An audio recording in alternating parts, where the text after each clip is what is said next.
Welcome back to episode 3 of the Naomi and Ji-won story. When we left off, Naomi had bound herself to Ji-won through a blood oath, becoming part of the Kang syndicate.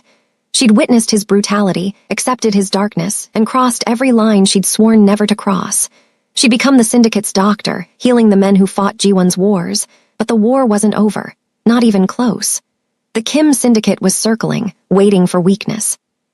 And what happens next will test everything they've built together, because love in the shadows comes with a price, and that price is about to come due. The knife came out of nowhere. One second Naomi was walking through the underground parking garage of the medical supply warehouse, arms full of equipment she'd ordered for the penthouse clinic. Antibiotics, surgical supplies, bandages. The things she needed to keep Ji-won's men alive. The next second, a hand clamped over her mouth and cold steel pressed against her throat. "Don't scream," a voice hissed in accented English. "Don't fight. You come quiet, you live. You fight, you bleed, understand." Terror flooded her system, sharp and chemical. Her medical bag slipped from her fingers, supplies scattering across the concrete. This was it. The moment she'd been dreading since the blood oath, since becoming part of this world. The moment when being Ji-won's woman made her a target. The man was strong, his arm like iron across her chest. She could smell cigarettes and sweat, could feel his breath hot against her ear. The knife pressed harder, just shy of breaking skin. A warning. "Good girl," he muttered. "Now we walk nice and slow to the van." She could see it now, idling 20 feet away. Black, tinted windows, engine running. 2 more men inside, faces obscured. This wasn't random.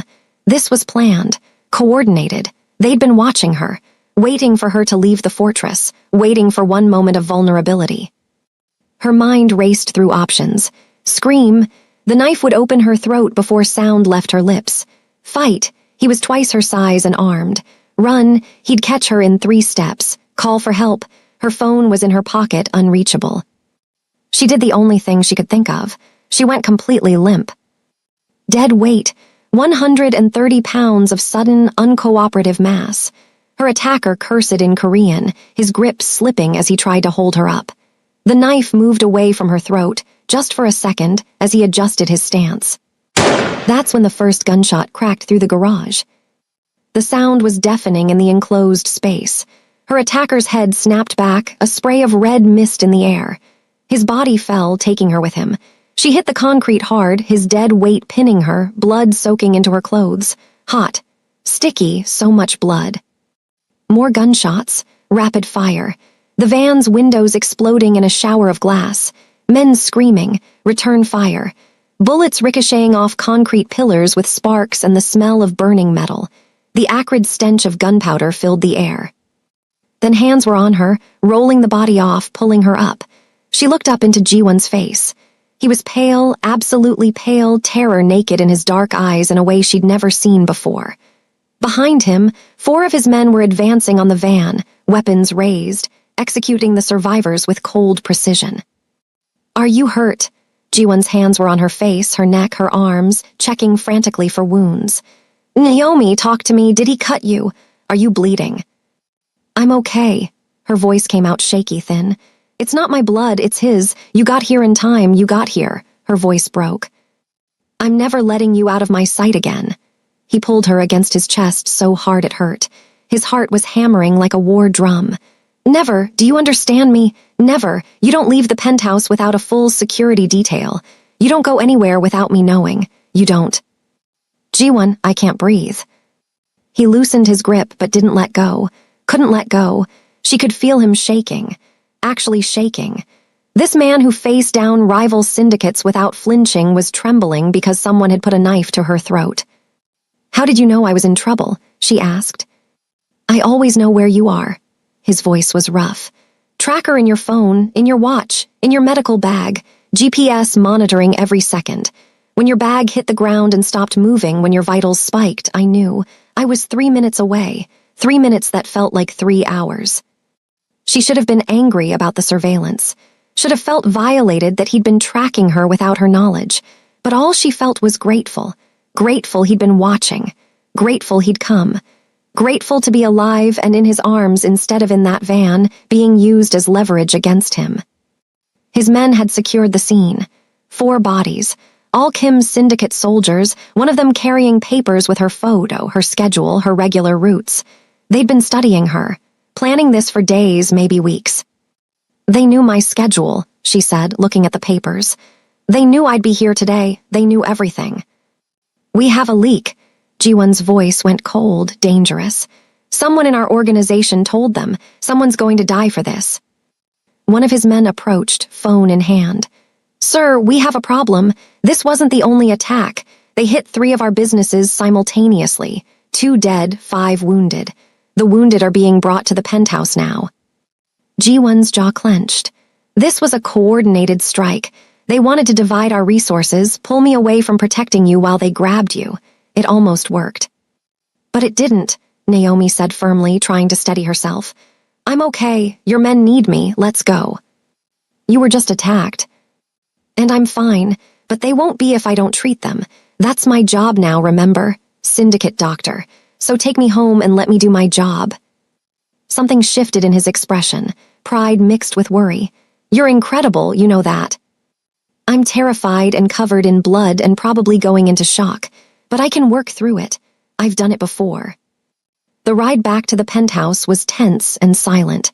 Naomi sat pressed against Jiwon's side, trying not to think about how close she'd come to being taken, trying not to imagine what the Kim syndicate would have done to her, the ways they would have used her to hurt him. The penthouse was chaos when they arrived. Wounded men everywhere, Jiwon's makeshift medical team overwhelmed. Naomi didn't hesitate. She stripped off her blood-soaked jacket, scrubbed her hands, and got to work. For 3 hours, she operated, extracting bullets, suturing wounds, stabilizing trauma patients. One man had a collapsed lung. Another had internal bleeding. A third had taken shrapnel to the face and might lose an eye. She worked with mechanical precision, her hands steady even as her mind kept replaying the knife at her throat. When the last patient was stable, when every wound was closed and every vital sign acceptable, she finally stopped. Stood in the middle of the medical room, surrounded by blood and supplies and the evidence of violence, and felt the adrenaline drain out of her all at once. Jiwon found her there, staring at her hands. They were clean now, scrubbed, but she could still feel the blood, could still see it. They'll all live, she said. Everyone you brought me, they'll all survive. Because of you, he took her hands gently. You saved them. That's what I do. That's all I know how to do. She looked up at him. But how many more, Jiwon? How many more times do I patch people up just so they can go back out and bleed again? How many more times do we do this dance? Until it's over. Until the Kim syndicate is destroyed or we are. Those are terrible options. They're the only options we have. She wanted to argue, wanted to say there had to be another way, but she was too tired, too shaken, too aware of how fragile everything was. I need a shower, she said. I need to wash this day off me. Go, I'll have food brought up. And Naomi, he waited until she looked at him. I'm sorry for the tracking, for the surveillance, for all of it, but I can't lose you. I won't. I know, and I'm not angry. I'm just tired. The hot water felt like absolution, washing away blood and fear and the lingering smell of gunpowder. Naomi stood under the spray until her skin turned pink, until the water ran clear, until she felt almost human again. When she finally emerged, wrapped in a towel, Jiwon was sitting on the bed waiting for her. War Council in 30 minutes, he said. You should rest instead. No, I'm coming. They came for me today. I deserve to be in that room. It's going to be brutal. The men are angry. They want blood. Then they'll get used to me asking for restraint, because someone has to. She started dressing, pulling on comfortable clothes. I'm part of this family now. That means I get a voice. Right. Right, he stood, came to her. You're sure about this? No, but I'm doing it anyway. That seems to be my pattern with you. The War Council assembled in Jiwon's office 30 minutes later. The room was thick with tension and rage. 8 men, the inner circle, all of them ready for violence. Min-seok stood by the window, arms crossed, face grim. When Naomi entered, every eye turned to her. She could see the anger there, the need for retribution. Someone had tried to take their family. Someone was going to pay. Jiwon took his place at the head of the table and Naomi stood beside him. Not behind, beside. Equal partner. The Kim syndicate has declared war, Ji-won said without preamble. Today's attacks were coordinated, professional. They had inside information about Dr. Adez's schedule and our business operations, which means we have a traitor. Murmurs of anger rippled through the room. The scarred man, Kwan, slammed his fist on the table. Find them. Make an example. Let everyone know what happens to traitors. Already being handled, Minseok said. We've narrowed it down to 3 suspects. They're being questioned now. Whoever talked will be dealt with. What about retaliation? Another man asked. We can't let this stand. They attacked family. They tried to take her. He gestured to Naomi.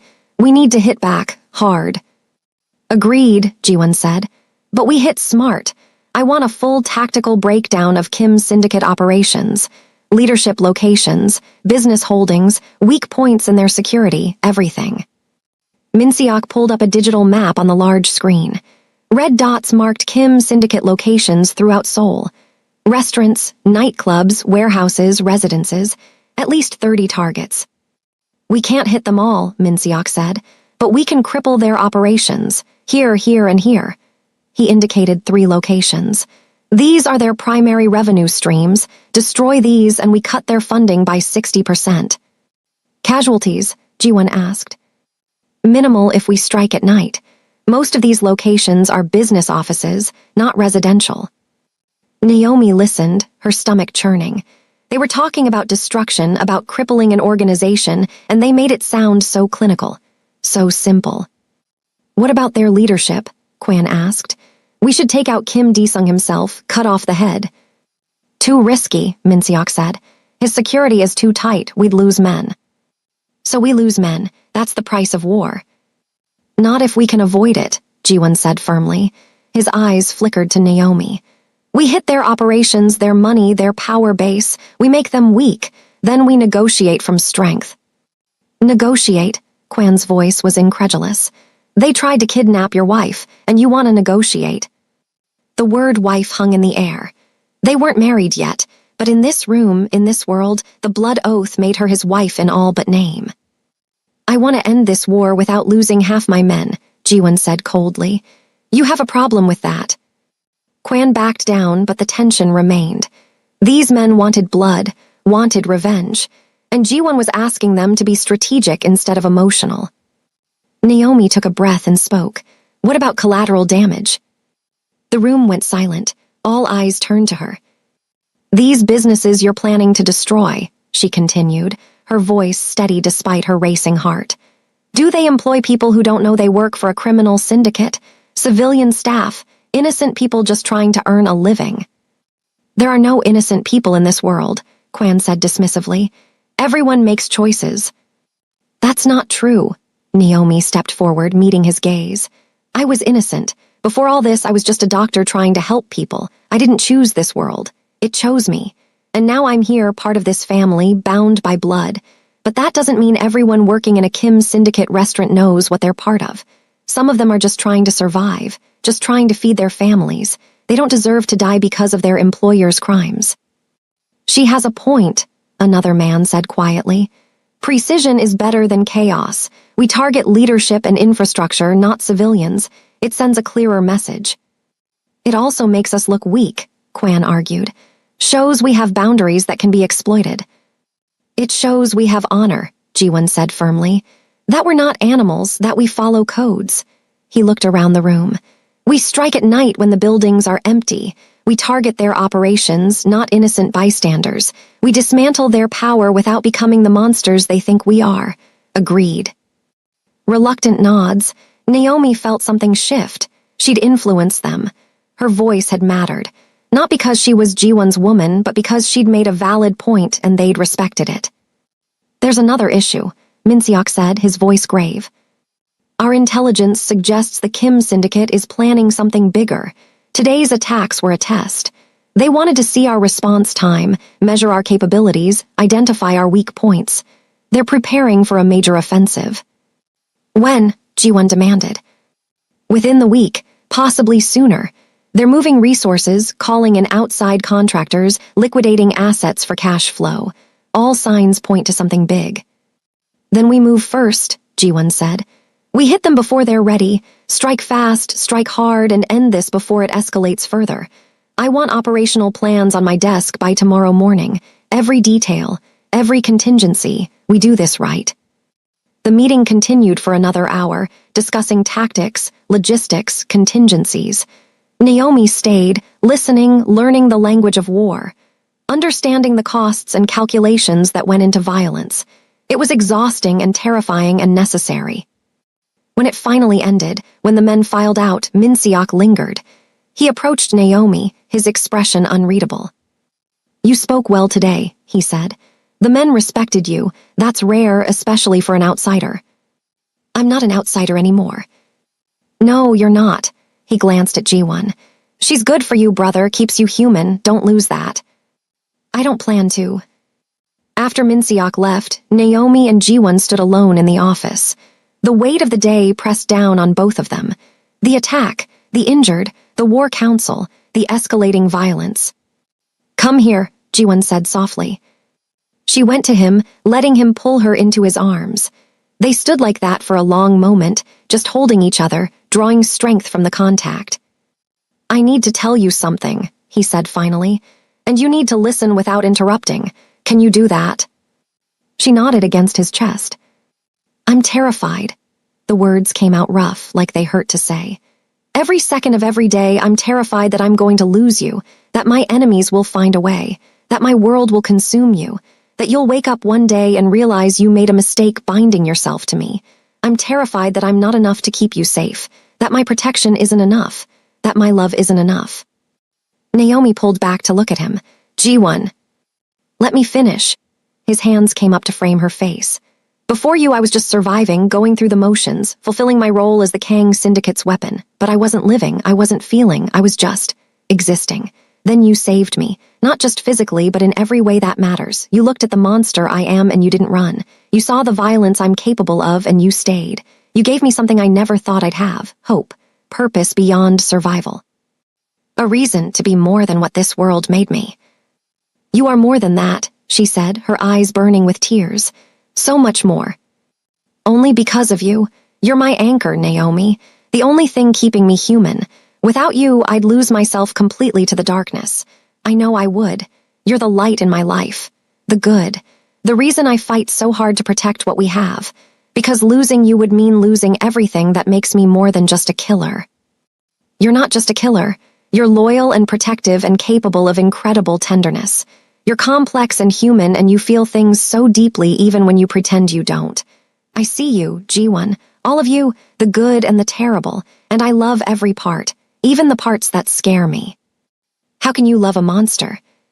Because you're not a monster. You're a man doing terrible things in a terrible world. But you're still a man, you still have a heart, you still have a soul. And that's what I love. Not the violence, not the power, you just you. He kissed her then, desperate and fierce. Like she was oxygen and he was drowning. Like she was the only thing keeping him tethered to humanity. When they finally broke apart, both breathing hard, he rested his forehead against hers. I'm going to marry you, he said. She blinked. What? Marry me? He pulled back, his dark eyes intense and certain. Not because of the blood oath, not because you're part of the syndicate, but because I want to, because I choose you, because I need everyone in this city and this world to know that you're mine and I'm yours, completely, forever, legally, undeniably. Her heart was hammering so hard she could hear it. Ji-won, we can't. Why not? He pulled something from his pocket. A ring. Simple, elegant, a single diamond on a platinum band, nothing ostentatious or showy, just beautiful and real. Because it's dangerous, everything's dangerous. Because it's complicated, everything's complicated. Because we might die tomorrow. Then let's get married today. Let's have this one good thing. This one normal thing. This one piece of forever in all the chaos. You're serious?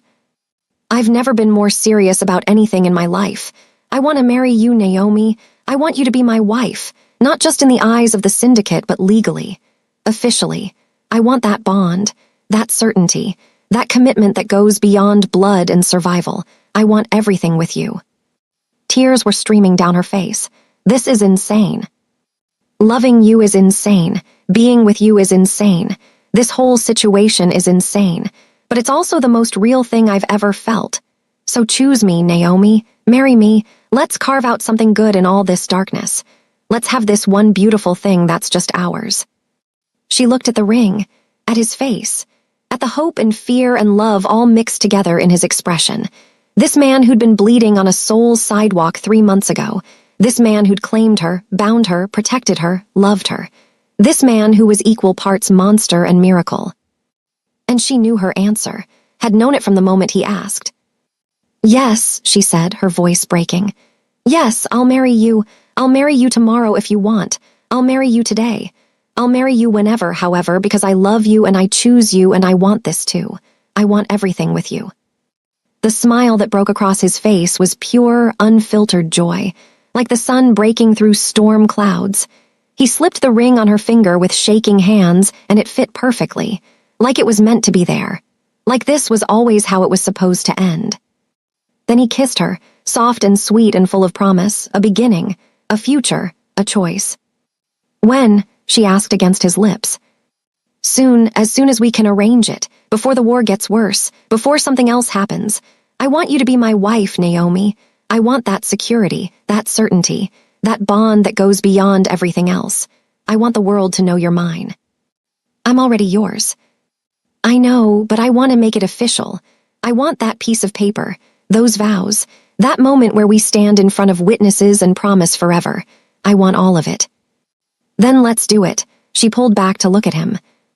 This man she'd chosen against all logic and reason. Small ceremony, private, just us and the people who matter. No spectacle, just truth and love and commitment. Can we do that? "We can do anything." He kissed her again. "Anything you want, however you want it, as long as at the end you're my wife and I'm your husband." "I love you," she whispered. "I love you too, more than I knew I could love anything. You saved me, Naomi. In every way a person can be saved, and I'm going to spend the rest of my life making sure you never regret it." "I won't, I never will." They spent the rest of the evening planning. A small ceremony on the penthouse rooftop. Sunset timing for the light, just the inner circle as witnesses. Simple vows written by them, nothing elaborate or false. Just two people committing to each other in the most honest way possible. 3 days, that's all the time they gave themselves. 3 days to arrange everything. 3 days before they became husband and wife. 3 days to prepare for forever. Those 3 days were a blur of activity, planning a wedding while preparing for war. 2 impossible tasks happening simultaneously. Naomi found herself caught between choosing flowers and reviewing tactical plans for the strikes against the Kim syndicate. Between dress shopping and treating wounded soldiers. Between moments of joy and moments of terror. The Kim syndicate struck twice more during those 3 days. Small probing attacks, testing defenses. Each time Ji-won's men repelled them. Each time there were casualties. Men Naomi had to patch up, stabilize, send back into the fight. The cycle was exhausting and endless. But through it all, the wedding planning continued. Sarah, her friend from the clinic, came to help despite the danger. They picked flowers together, white roses and orchids. Found a simple white dress that made Naomi feel beautiful without trying too hard. Chose music. Planned the small menu for afterward. "You're really doing this," Sarah said as they finalized the guest list. 20 people, that's all. Marrying him, fully committing to this life. "I already committed when I took the blood oath. This is just making it official." "Are you scared?" "Terrified," Naomi admitted. "But not of marrying him, of everything else, of the war, of losing him, of what comes next."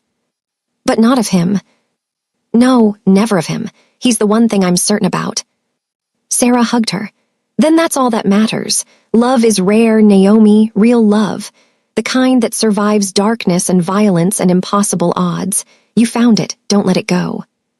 "I won't, I can't. He's part of me now, literally blood oath and all, but also emotionally, spiritually, in every way that matters. I don't know where I end and he begins anymore, and I don't want to know." The morning of the wedding arrived with surprising calm. No attacks, no emergencies, just a quiet morning filled with preparation and anticipation. Naomi stood in front of the mirror, looking at herself in the simple white dress she'd chosen. It was elegant, with clean lines and a fitted silhouette, Nothing dramatic or overdone, just beautiful. Her hair was down, natural curls framing her face the way Ji-won liked, minimal makeup. The engagement ring caught the light, promising forever. Sarah stood behind her, adjusting the dress, making sure everything was perfect. "You look absolutely beautiful, like you were made for this moment." "I feel beautiful, and terrified, and excited, and like I might throw up." "That's normal, that's love," Sarah smiled. "You ready for this?" "I've been ready since the moment he asked." The rooftop had been transformed, simple but stunning. White flowers everywhere, roses and orchids creating an arch where they'd exchange vows. Soft lighting as the sun began its descent, painting everything in shades of gold and pink. White chairs arranged in neat rows for the small gathering. The Seoul skyline as backdrop, the city they both loved and feared spread out beneath them. About 20 people had gathered. Ji-won's inner circle, the men who'd fought beside him, bled beside him. Min-seok standing as best man. Sarah as maid of honor.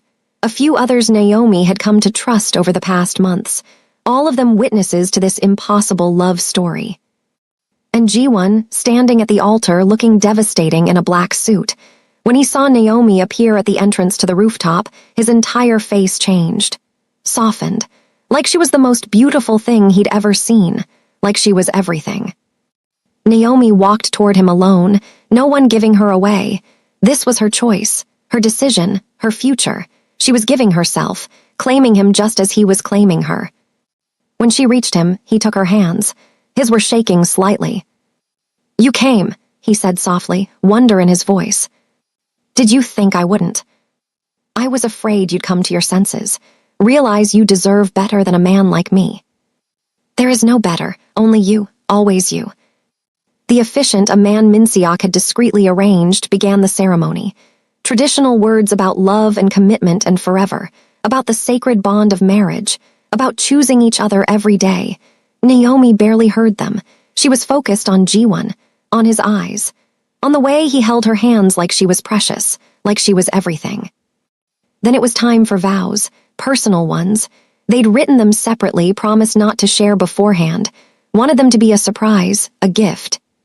Ji-won went first. He cleared his throat, his voice rough with emotion. "Naomi, I'm not good with words. I express myself through actions, through violence, through the things I do rather than what I say. But today I'm going to try to put into words what you mean to me. You saved my life that night on the street, but you've saved me every single day since. You looked at the monster I am and you didn't run. You saw the violence I'm capable of, the darkness I carry, and you stayed. You've given me something I never thought I'd have. Hope, purpose. A reason to be more than just a weapon. You're my anchor, Naomi. My humanity. The only thing that keeps me from drowning completely in the darkness. I promise to protect you with everything I am. To cherish you. To give you everything I have and everything I'll ever be. I promise to be worthy of the gift you've given me, your trust, your love, your life. I promise to fight for us for this, for forever. You're my wife now, and I will love you until my last breath. And probably beyond." Tears streamed down Naomi's face. She hadn't expected such raw vulnerability, such complete honesty. Around them, even the hardened soldiers looked moved. This was their leader, their weapon, their enforcer, laying his heart bare. Then it was her turn. She took a shaky breath, looking into his eyes. "Ji-won, 3 months ago I was lost, broken from my past, searching for something I couldn't name. Then I found you bleeding and dying, and every instinct told me to walk away, to call for help and let someone else handle it. But I didn't. I saved you. And in saving you, I saved myself. You've shown me strength I didn't know I had. You've challenged me, changed me, terrified me, but you've also loved me in a way I never thought possible. Fierce, absolute, unwavering. I'm not the woman I was before you. I'm someone new, someone forged in fire and blood and impossible choices.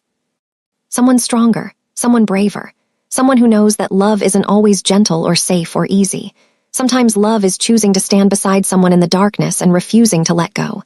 That's what I'm doing. I'm choosing you, in front of everyone. With full knowledge of who you are and what you do, I promise to stand beside you, to be your partner, not just someone you protect, to love you through the violence and the danger and the uncertainty, to be your light when the world gets too dark, to remind you of your humanity when you forget. You're mine, Ji-won, completely, forever, and I'm yours always. I love you, he whispered, his voice breaking. I love you too. The officiant smiled. The rings. They'd chosen matching platinum bands. Simple, elegant, eternal. Ji-won slipped hers on first, right next to the engagement ring. His hands were steady now, certain. Then Naomi slipped his on, a visible mark of their bond, a public claim. By the power vested in me, the officiant said, I now pronounce you husband and wife. You may kiss your bride. Ji-won pulled her close and kissed her. Soft at first, tender, full of promise. Then deeper, more passionate, showing everyone watching exactly how much she meant to him. Around them, people applauded, cheered, whistled. But Naomi barely heard them. She was lost in this moment, in this kiss, in this man who was now her husband. When they finally broke apart, both smiling through tears, he pressed his forehead to hers. My wife, he said, testing the word. My husband, she replied. I really like how that sounds. Me too. The celebration that followed was intimate and joyful. Food and drinks and laughter. Stories shared by Ji-won's men about missions gone wrong and close calls. Min-seok gave a surprisingly touching toast about his brother finding happiness in the unlikeliest place. Sarah hugged Naomi tight and whispered, You did it! You found your person. As the evening wore on, as the sun set and stars emerged, Naomi found herself on the edge of the rooftop, looking out at Seoul. Ji-won came up behind her, wrapping his arms around her waist. Happy, he asked. Deliriously, terrifyingly, completely. She leaned back against him. This is the best day of my life. Mine too, and I never thought I'd have a best day. I thought all my days would be shades of gray, but you brought color, light, joy.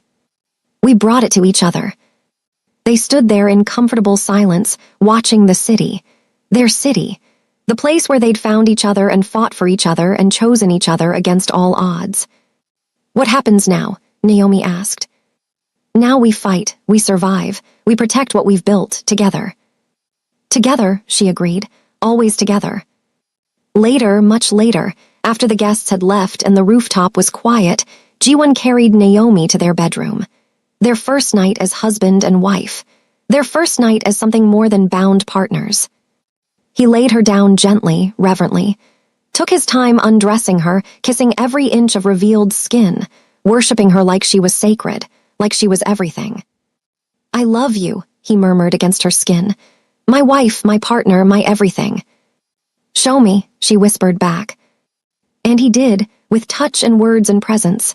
They made love slowly, tenderly, like they had all the time in the world, like the world outside didn't exist, like it was just them, just this, just forever. Every touch was a promise, every kiss a vow, every moment a choice to love despite everything. Afterward, tangled together in the sheets, both sated and peaceful, Naomi traced the scars on his chest. The knife wound, the burn, the bullet wound she'd closed 3 months ago. Do you think we'll make it? She asked quietly. Through all of this, to the other side. I don't know, he admitted. The war with the Kim syndicate is escalating. More attacks are coming. We're going to lose people, maybe everything. But I know one thing, I'll fight for us with everything I have, every breath, every moment, until there's nothing left. We'll fight together. That's our advantage. They're trying to tear us apart, but we're stronger together than we ever were separate. You're my strength, Naomi. My reason. Before you, I was just surviving. Now I'm living, fighting for something that matters. We both are. She kissed his chest, right over his heart. This is worth fighting for, us, this love, this life we're building. Even when it's hard, even when it's dangerous. Especially then, easy love isn't real love. Real love is choosing someone every day despite the cost, despite the fear, despite everything telling you to run. That's what we have. That's what we're building. He pulled her closer, tucking her head under his chin. You're the best thing that ever happened to me. Even covered in my blood on a Seoul sidewalk, you were the best thing. She laughed softly. You're the best thing that happened to me too. Even bleeding out and refusing to go to the hospital, you changed my life. For better or worse. For everything, you gave me purpose. You gave me a family. You gave me a place to belong. I was just going through the motions before you. Now I'm alive. Really, truly alive. They fell asleep like that, wrapped around each other, two souls bound by blood and vows and desperate love. Outside, Seoul hummed with life and danger and possibility. Inside, they'd created something precious, something sacred, something worth protecting at any cost. The peace lasted exactly 3 days. 3 days of newlywed bliss.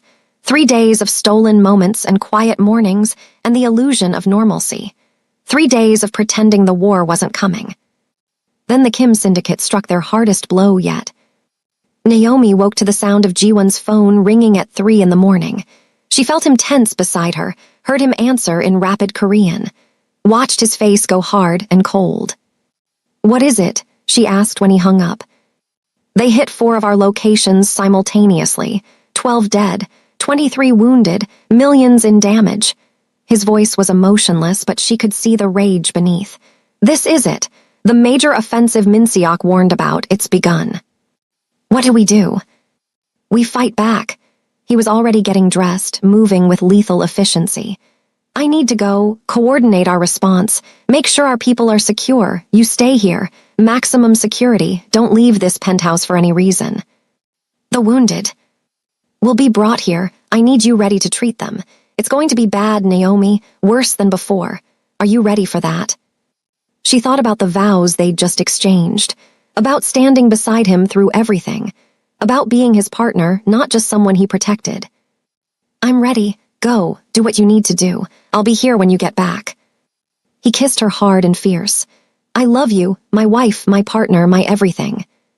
"I love you too. Come back to me. Always." Then he was gone, and Naomi was alone with the dawn and the certain knowledge that everything was about to change. The war they'd been preparing for had arrived, and it was going to test them in ways they couldn't imagine. But they'd face it together, husband and wife, partners, united. Because that's what they'd promised, in blood and vows and every moment between. Together, always together. No matter what came next.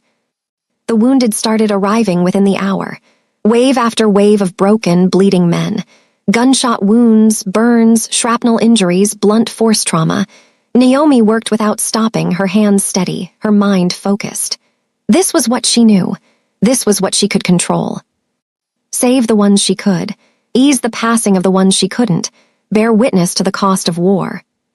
By the time Ji-won returned 8 hours later, she'd treated 18 men.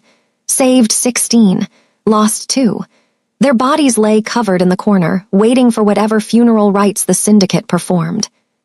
He found her scrubbing blood off her hands at the sink, tears streaming down her face. Silent tears, exhausted tears, the tears of someone who'd given everything and still felt it wasn't enough. "Hey," he said softly, coming up behind her. His hands were gentle on her shoulders. "You did everything you could." It wasn't enough. 2 dead. 2 men with families, with lives, with futures, gone because of this war, because of us. Not because of us, because of the Kim syndicate's greed and violence. This isn't on you, Naomi, or on me. This is on them. Does it matter whose fault it is? They're still dead. It matters because guilt will destroy you if you let it. Trust me, I know. He turned her to face him. You saved 16 lives today, 16 men who would have died without you. That's what matters. That's what you hold on to. And the 2 I lost. You honor them by continuing to fight, by saving the next one, and the next, and the next. That's all we can do. Keep fighting. Keep trying. Keep choosing to do good even when the world is full of darkness. She collapsed against him, letting him hold her while she cried. For the dead, for the wounded, for the impossible situation they were in, for the war that had no end in sight. "I'm scared," she whispered. "Me too, every second, but I have you, and that makes me brave enough to face it. We're going to lose people we care about. I know. We might lose each other. Then we make every moment count." He pulled back to look at her. "Every second we have together, we don't waste it on fear or regret. We live fully. We love completely. We make this marriage, this partnership, this love worth everything it costs." "You're right." She wiped her eyes. "You're absolutely right. I married you for better or worse. This is the worse, and I'm still choosing you, still choosing us, still choosing to fight." "That's my wife," he kissed her forehead. "Strongest person I know." "Second strongest, you're first. We'll agree to disagree on that." The war with the Kim syndicate raged for weeks. Attack and counterattack. Casualties on both sides. Naomi worked around the clock, treating wounded, saving lives, bearing witness to the cost of violence. Ji-won led his men with strategic brilliance and brutal efficiency, protecting their territory, their people, their life together. And through it all, they held on to each other, found moments of peace in the chaos, quiet mornings over coffee, stolen kisses between emergencies, nights wrapped in each other's arms, grateful for another day together. Their love became both weapon and shield, the thing that made them vulnerable and the thing that made them strong. The Kim syndicate tried to exploit it, targeting Naomi again and again. But each time, Ji-won and his men repelled them. Each time, they proved that their bond was unbreakable. Until finally, after weeks of brutal conflict, the Kim syndicate made a mistake, left an opening, and Ji-won's forces struck with devastating precision. The war ended not with a bang, but with negotiation. Both sides exhausted, both sides bleeding, both sides ready for peace. Terms were drawn, territories divided, blood debts acknowledged and settled, an uneasy truce that felt more like survival than victory.